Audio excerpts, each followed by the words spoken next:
Mr. Speaker, Madam Vice President, distinguished members of the U.S. Congress, ladies and gentlemen, Namaskar.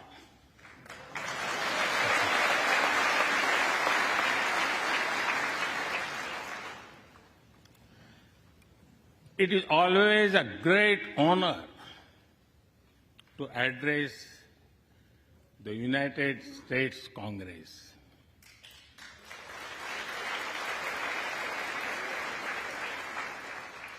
It is an exceptional privilege to do so twice.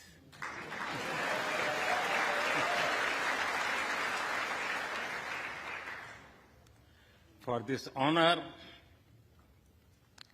I extend my deepest gratitude on behalf of the 1.4 billion people of India.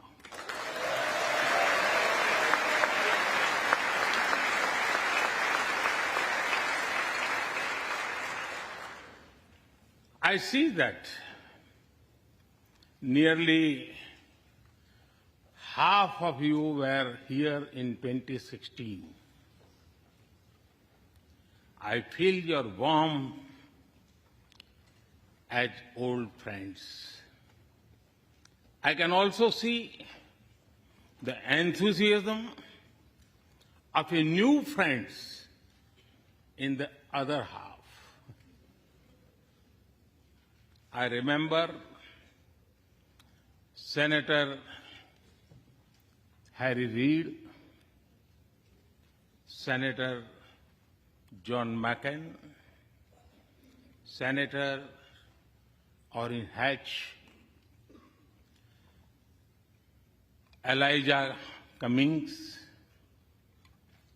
Elsie Hastings, and others who I met here in 2016 and who are sadly no longer with us. Mr. Speaker, standing here 7 Junes ago, that is the June when Hamilton swept all the awards, I said that the hesitations of history were behind us. Now, when our era is at a crossroads, I am here to speak about our calling for this century.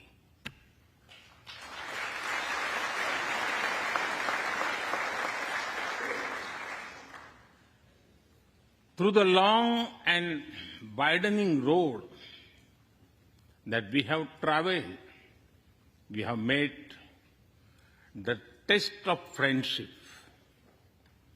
A lot has changed since I came here 7 summers ago. But a lot has remained the same, like our commitment to deepen the friendship between India and the United States.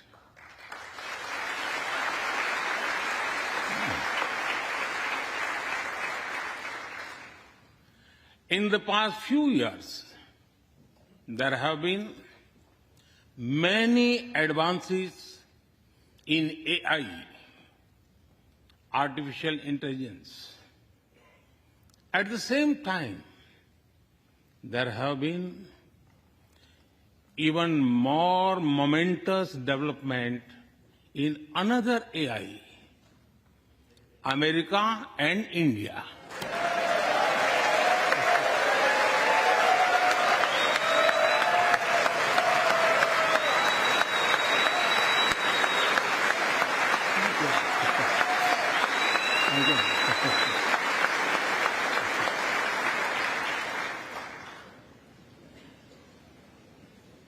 Mr. Speaker and distinguished members, The beauty of democracy is the constant connect with the people, to listen to them and feel their pulse. And I know this takes a lot of time, energy, effort, and travel. It is a Thursday afternoon, a fly-out day for some of you. So I'm grateful for your time. I also know how busy you have been this last month. Being a citizen of a vibrant democracy, myself, I can admit one thing, Mr. Speaker, you have a tough job.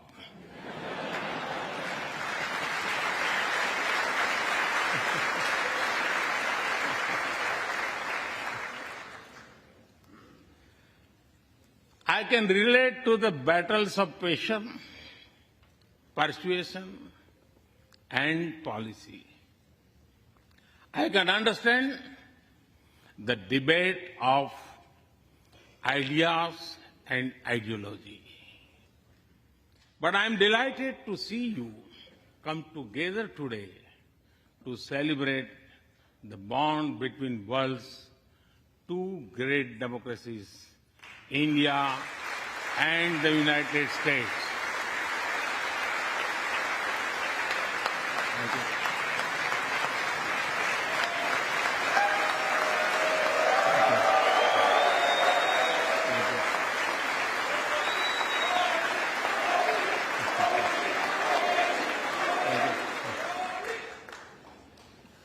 I'm happy to help out. I'm happy to help out whenever you need a strong bipartisan consensus.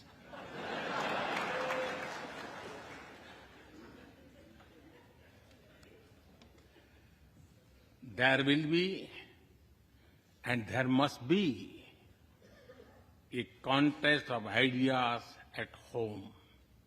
But we must also come together as one when we speak for our nation.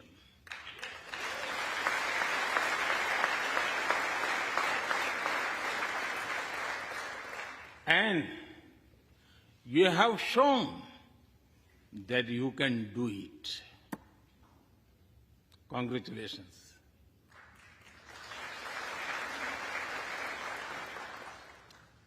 Mr. Speaker,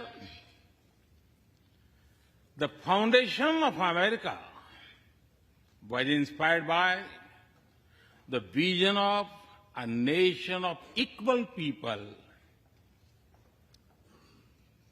Throughout your history, you embraced people from around the world, and you have made them equal partners in the American dream.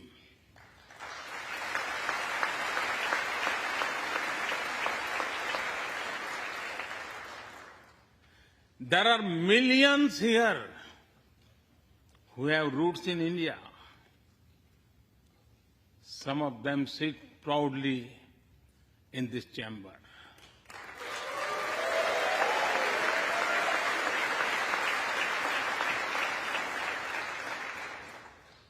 And there is one behind me who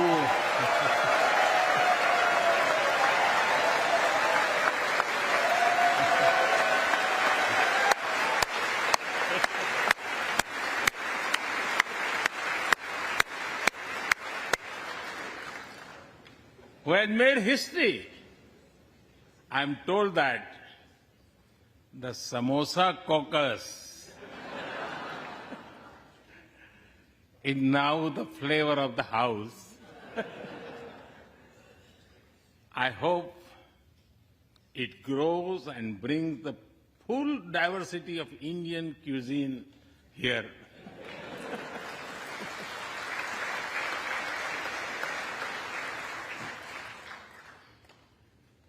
Over 2 centuries, we have inspired each other through the lives of great Americans and Indians. We pay tribute to Mahatma Gandhi and Martin Luther King Jr.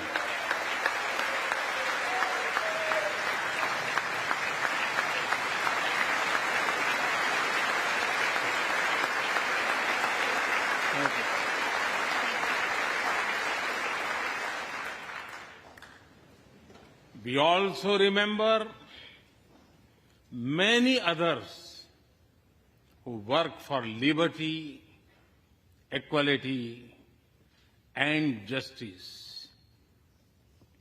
Today, I also wish to pay heartfelt tribute to one of them, Congressman John Lewis.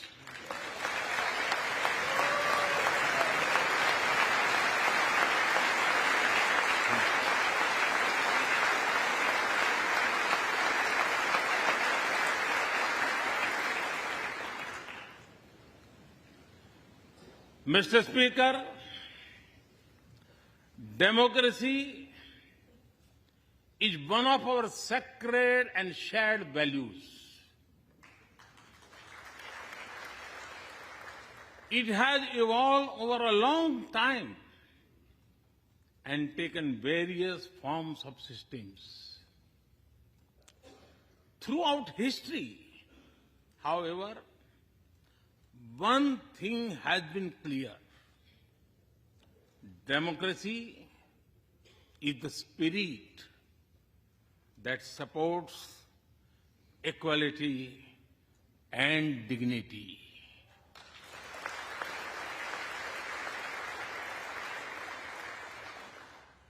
Democracy is the idea that welcomes debate and discourse.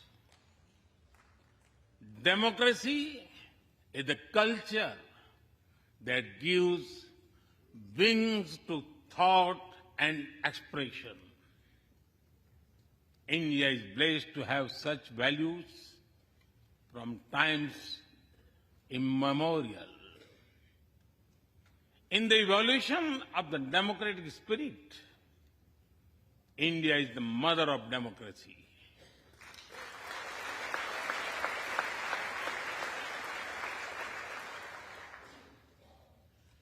Millennia ago,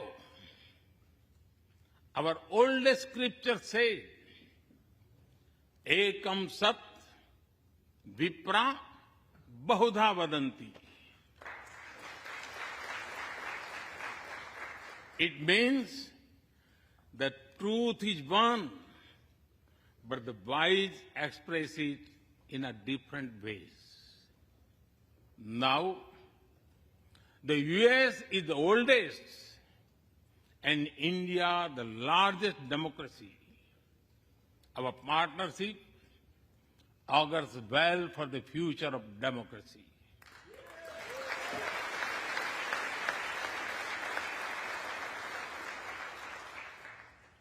Together, we shall give a better future to the world and a better world to the future.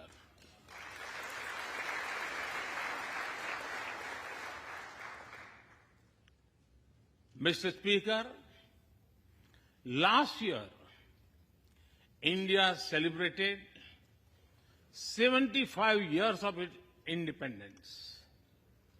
Every milestone is important, but this one was a special. We celebrated a remarkable journey of over 75 years of freedom after 1,000 years of foreign rule in one form or another. This was not just a celebration of democracy, but also of diversity, not just of constitution, but also of its spirit of a social empowerment, not just of our competitiveness and cooperative federalism, but also of our essential unity and integrity.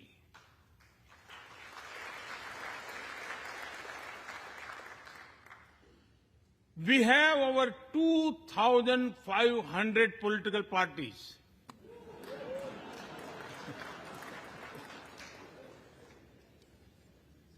Yes, you heard that right. 2,500. About 20 different parties govern various states of India.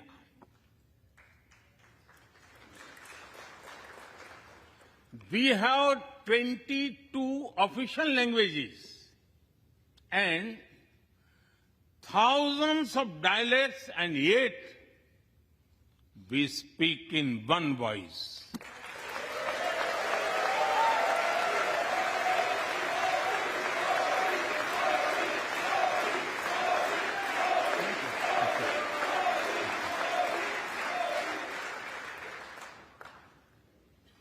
Every 100 miles, our cuisine changes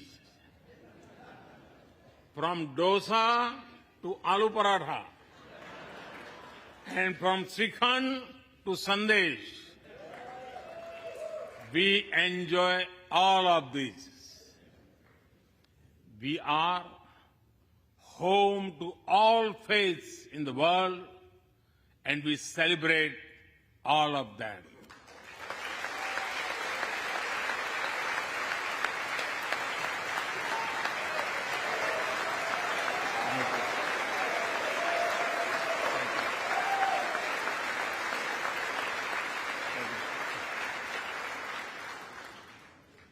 In India,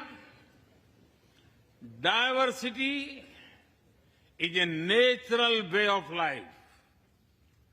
Today, the world wants to know more and more about India.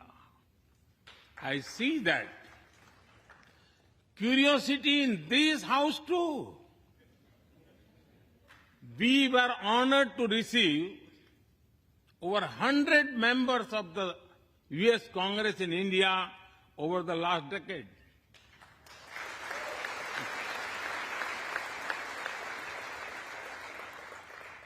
Everyone wants to understand India's development, democracy, and diversity. Everyone wants to know what India is doing right and how. Among close friends, I'm happy to share the same.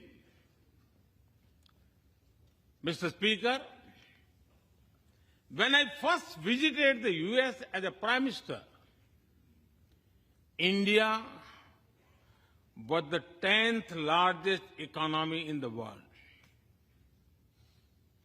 10th. Today, India is the 5th largest economy.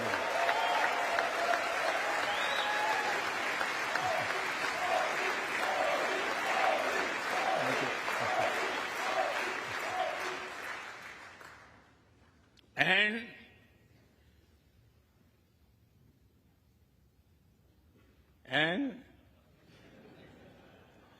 India will be the 3rd largest economy soon.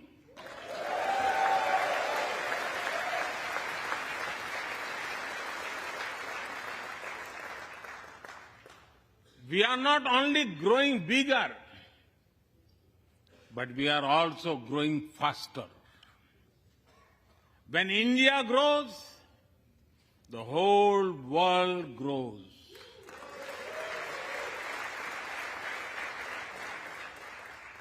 After all, we are 1/6 of the world's population. In the last century, when India won its freedom, it inspired many other countries to free themselves from colonial rule.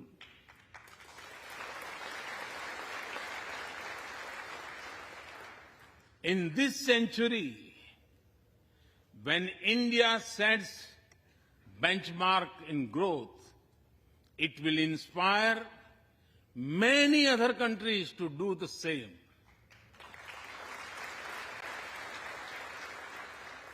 Our vision is सबका साथ, सबका विकास, सबका विश्वास, सबका प्रयास. It means together for everyone's growth, with everyone's trust and everyone's efforts. Let me share with you how this vision is translating into action with speed and scale. We are focusing on infrastructure development. We have given nearly 40 million homes to provide shelter to over 150 million people.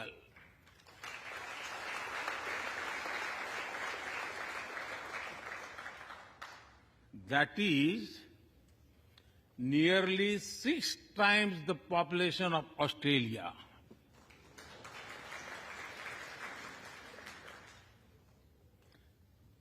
We run a national health insurance program that ensures free medical treatment for about 500 million people.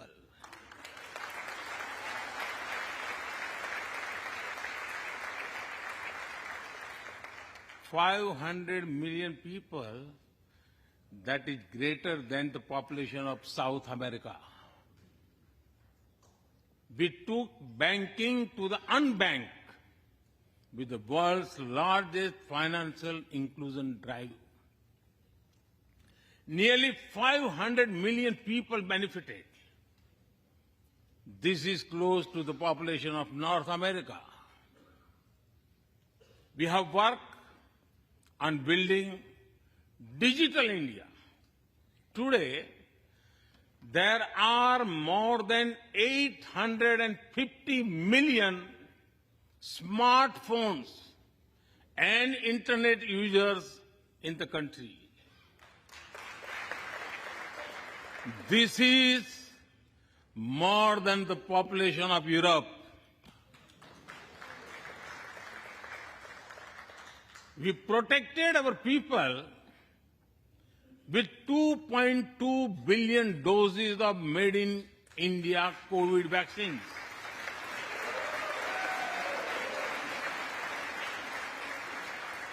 And that too free cost.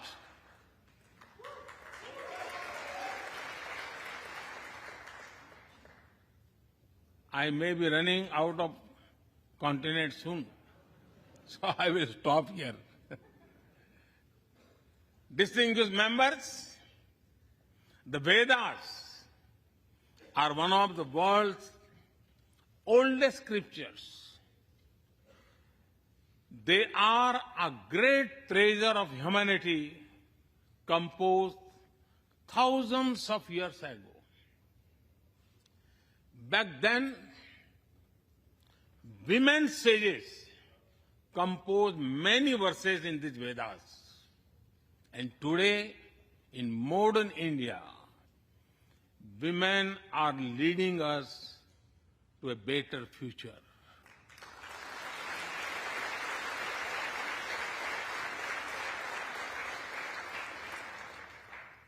India's vision is not just of development which benefits women. It is of women-led development where women lead the journey of progress.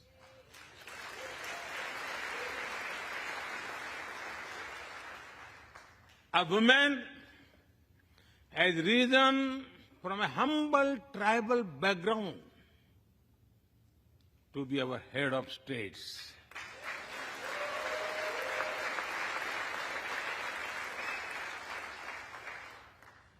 nearly 1.5 million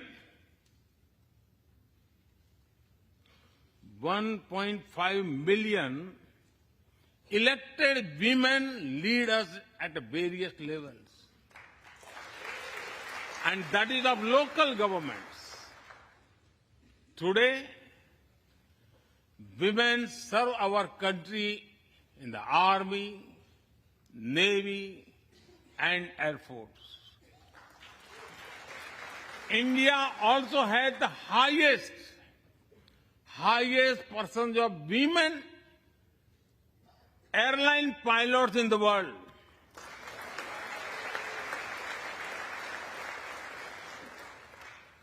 And they have also put us on Mars by leading our Mars mission.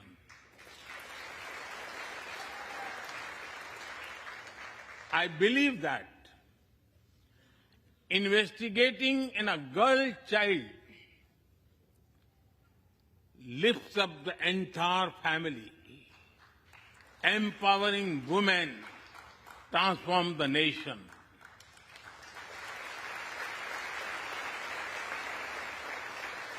Mr. Speaker, India is an ancient nation with a youthful population.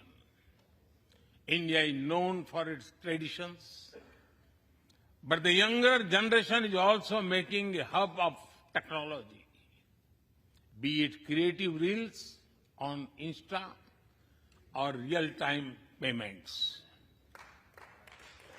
coding or quantum computing, machine learning or mobile apps, fintech or data science.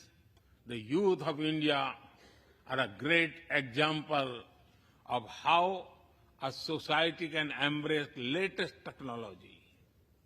In India, technology is not about innovation, but also about inclusion. Today, digital performance are empowering the rights and dignity of people while protecting privacy. In the last 9 years, over 1 billion people got a unique digital biometric identity connected with their bank accounts and mobile phones. This digital public infrastructure helps us reach citizens within seconds with financial assistance. 850 million people receive direct benefit financial transfers into their accounts. 3 times a year, over 100 million farmers receive assistance in their bank accounts at the click of a button. The value of such transfer has crossed $320 billion.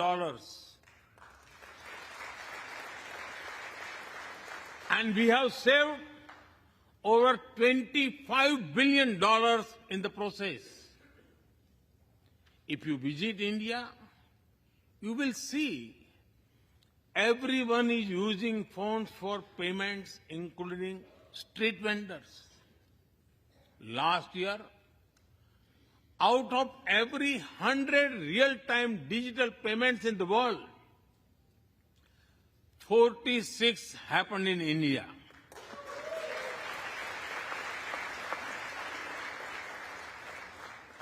Nearly 400,000 miles of optical fiber cables and cheap data have ushered in a revolution of opportunities. Farmers check weather updates. The elderly get social security payments. Students access scholarships. Doctors deliver telemedicine. Fishermen check fishing grounds and small businesses get loans with just a tap on their phones. Mr. Speaker, a spirit of democracy, inclusion, and sustainability defines us. It also shapes our outlook to the world. India grows while being responsible about our planet. We believe, Mata Bhumihi Putro Aham Prithviya. This means the earth is our mother and we are her children. Indian culture deeply respects the environment and our planet.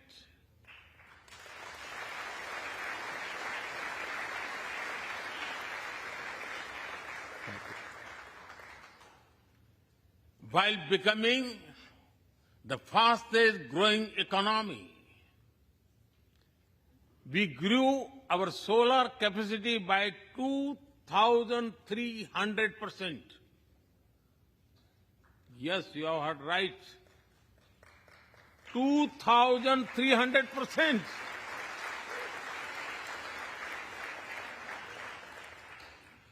We became the only G20 country to meet its Paris commitment.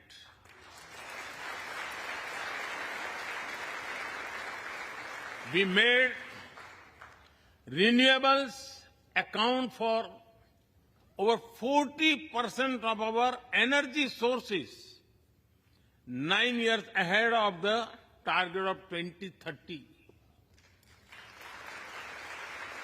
But we did not stop there. At the Glasgow summit, I proposed Mission Life, lifestyle for environment. This is a way to make sustainability a true people's movement.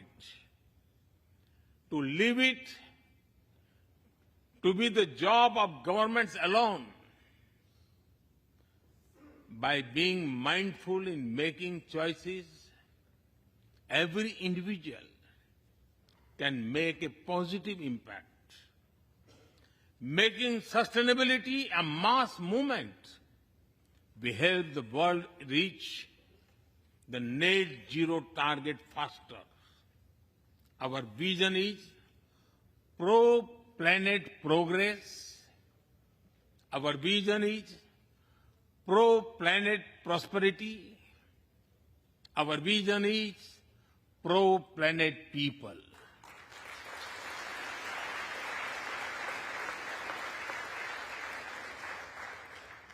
Mr. Speaker, we live by the motto of Vasudhaiv Kutumbakam, or the world is one family.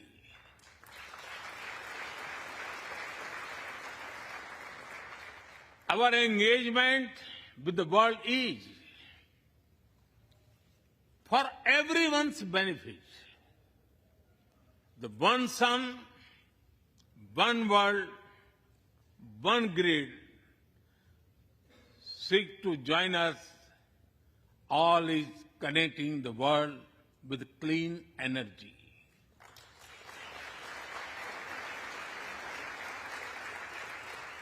One Earth, One Health is a vision for global action to bring quality health care to everyone, including animals and plants.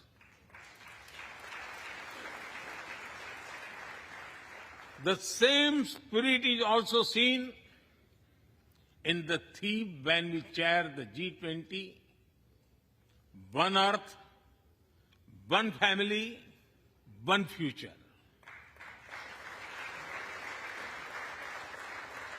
We advance the spirit of unity through yoga as well. Just yesterday, the whole world came together to celebrate the International Day of Yoga.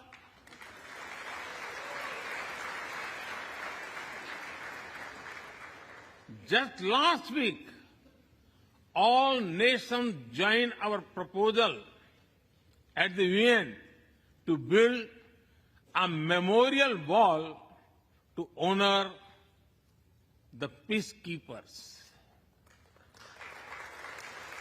And this year, the whole world is celebrating the International Year of Millets to promote sustainable agriculture and nutrition alike. During COVID, we delivered vaccines and medicines to over 150 countries. We reach out to others, being disasters as first responders, as we do for our own.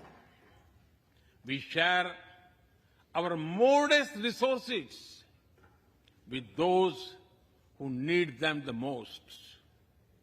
We build capabilities, not dependencies.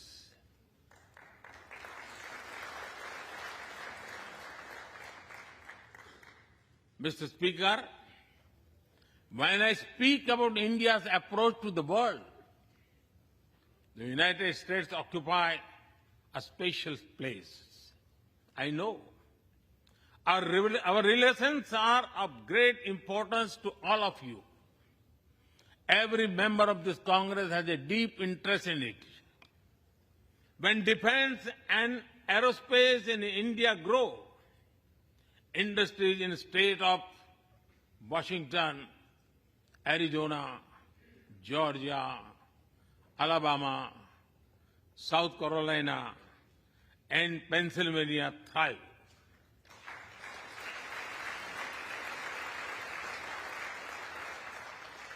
When American companies grow, the research and development centers in India thrive.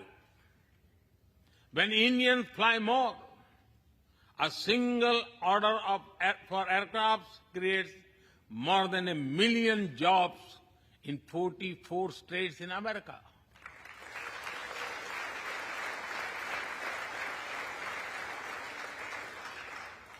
When an American phone makers invest in India, it creates an entire ecosystem of jobs and opportunities in both countries. When India and US work together on semiconductors and critical minerals, it helps the world in making supply chains more diverse, resilient, and reliable.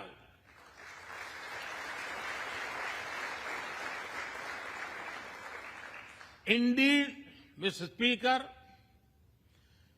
we were strangers in defense cooperation at the turn of the century. Now, the United States has become one of our most important defense partners.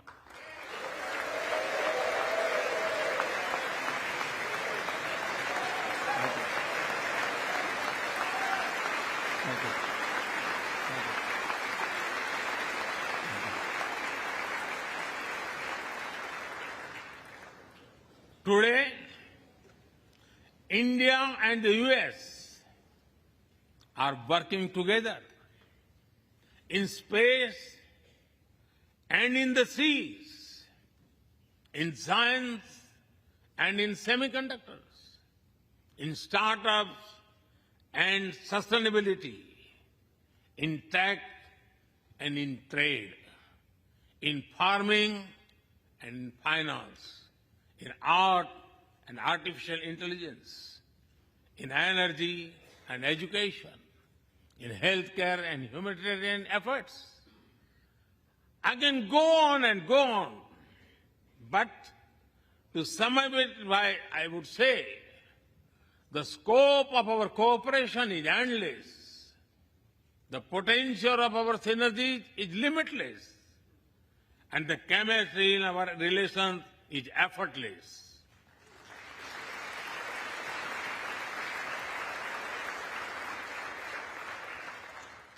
In all this, Indian Americans have played a big role.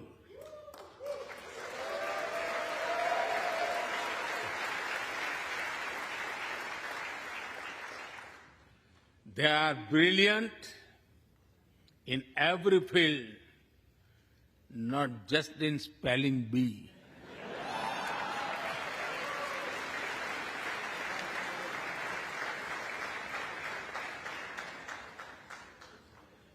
With their hearts and minds, talent and skills, and a love for America and India, they have connected us.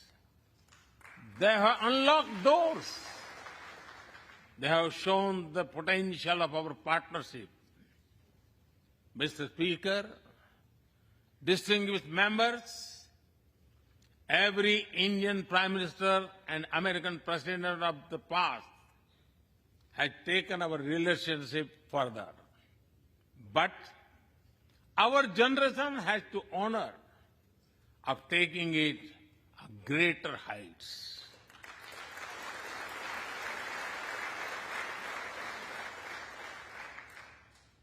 I agree with President Biden that this is a defining partnership of this country,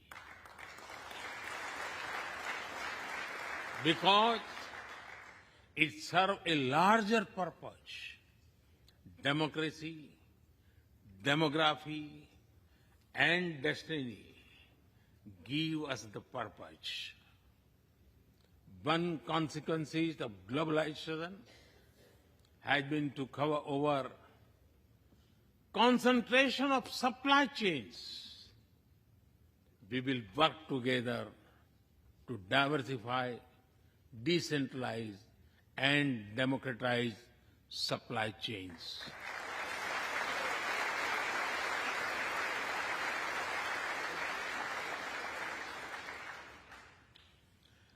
Technology will determine the security, prosperity, and leadership in the 21st century. That is why our two countries established a new initiative for critical and emerging technologies. Our knowledge partnership will serve humanity and seek solutions to the global challenges of climate change, hunger, and health. Mr. Speaker and distinguished members, the last few years have seen deeply disruptive developments. With the Ukraine conflict, war has returned to Europe. It is causing great pain in the region. Since it involves major powers, the outcomes are severe. Countries of the global south have been particularly affected.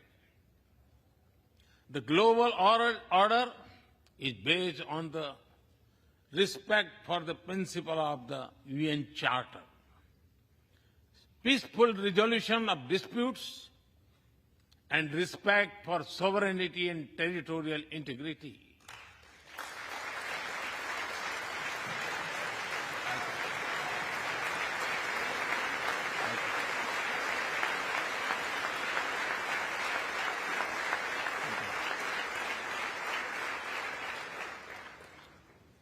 As I have said directly and publicly, this is not an era of war.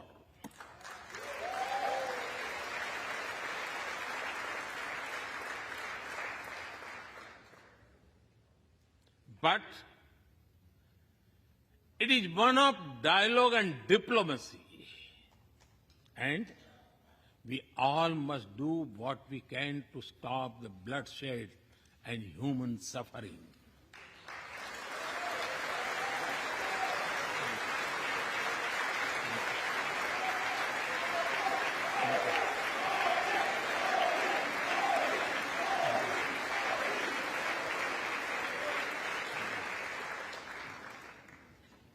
Mr. Speaker, the dark clouds of coercion and confrontation are casting their shadow in the Indo-Pacific. The stability of the region has become one of the central concerns of our partnership. We share a vision of a free, open, and inclusive Indo-Pacific.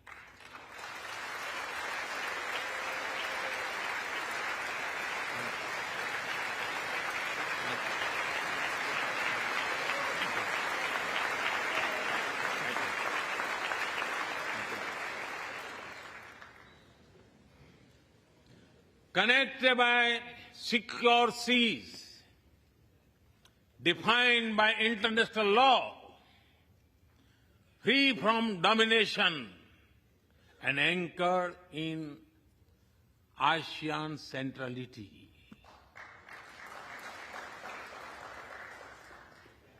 A region where all nations, small and large, are free and fearless in their choices, where progress is not suffocated by an impossible burdens of debt.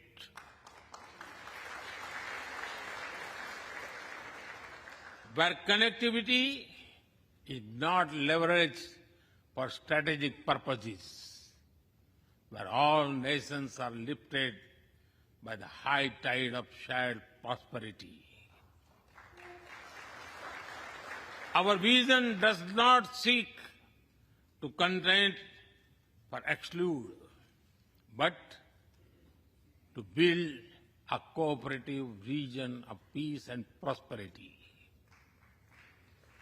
We work through regional institutions and with our partners from within the region and beyond. Of this, Quad has emerged as a major force of good for the region.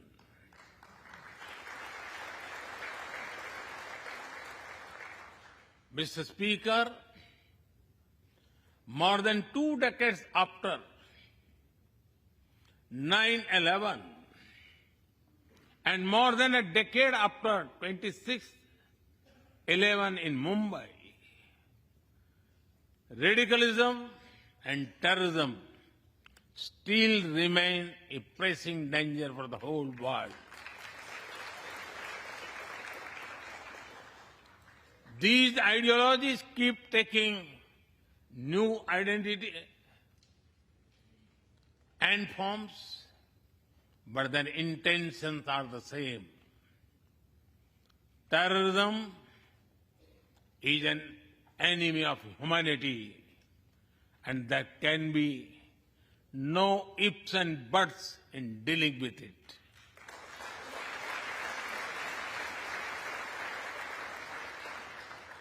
We must overcome all such forces sponsoring and exporting terror.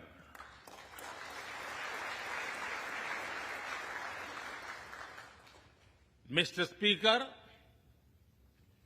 COVID-19's biggest impact was the human loss and suffering it caused.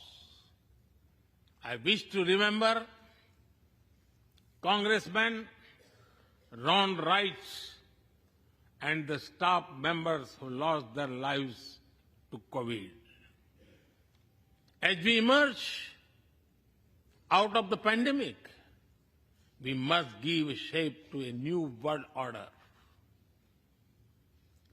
Consideration, care, and concern are the need of the hour. Giving a voice to the global south is the way forward. That is why I firmly believe that the African Union be given full membership of G20. Thank you. Thank you.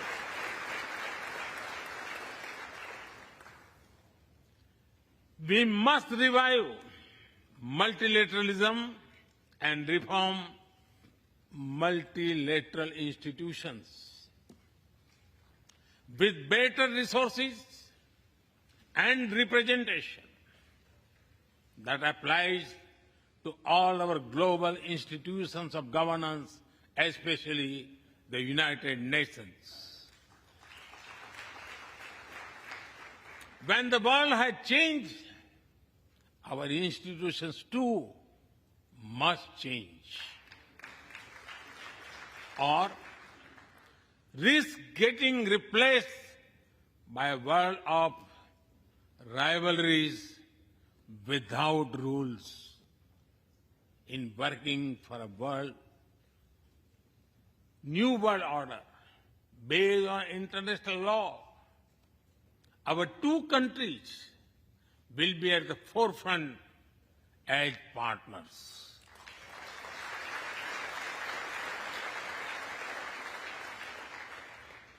Mr. Speaker and distinguished members, today we stand at a new dawn in our relationship that will not only shape the destiny of our two nations, but also that of the world. As the young American poet Amanda Gorman has expressed, when day comes, we step out of the shade, aflame and unafraid. The new dawn blooms as we free it.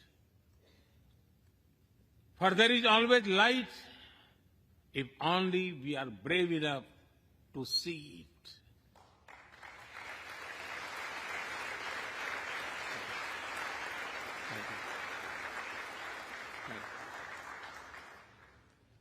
Our trusted partnership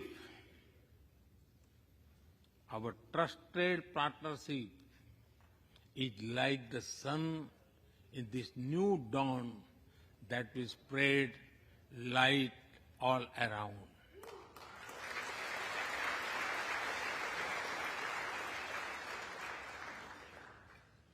I am reminded of a poem that I once wrote. आसमान में सिर उठाकर, आसमान में सिर उठाकर, घने बादलों को चीरकर, रोशनी का संकल्प ले, अभी तो सूरज उगा है।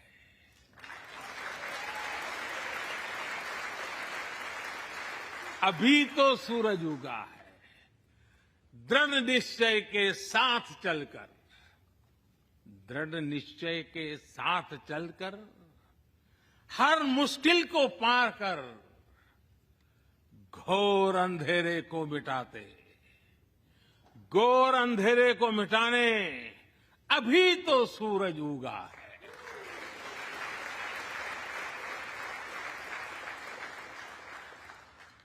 If I were to say it in English, it would be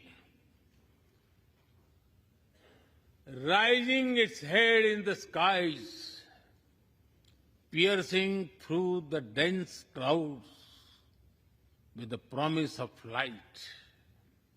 The sun has just risen, armed with a deep resolve, overcoming all the odds to dispel the forces of darkness. The sun has just risen.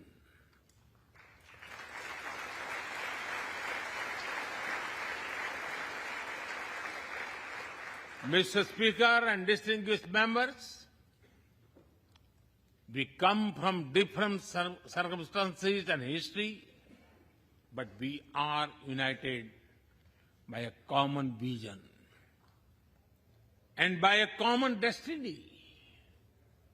When our partnership progresses, economic resilience increases, innovation grows, science flourishes, knowledge advances, humanity benefits, our seas and skies are safer, democracy will shine brighter, and the world will be a better place. That is the mission of our partnership. That is our calling for this century. Mr. Speaker and distinguished members, even by the high standards of our partnership, this visit is one of the great positive transformation. Together, we shall demonstrate that democracies matter and democracies deliver.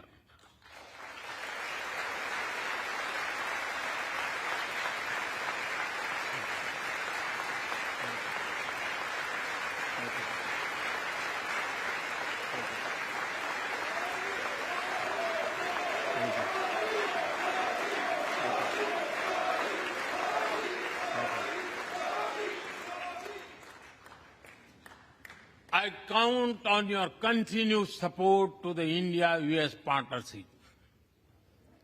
When I was here in 2016, I said that our relationship is primed for a momentous future.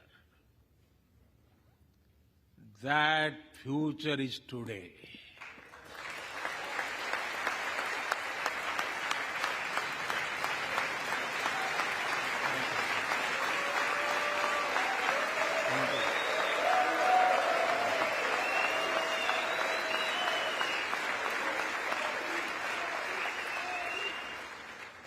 Thank you once again, Mr. Speaker, Madam Vice President, and the distinguished members of this honor. God bless America. Jai Hind. Long live India-US friendship. Thank you.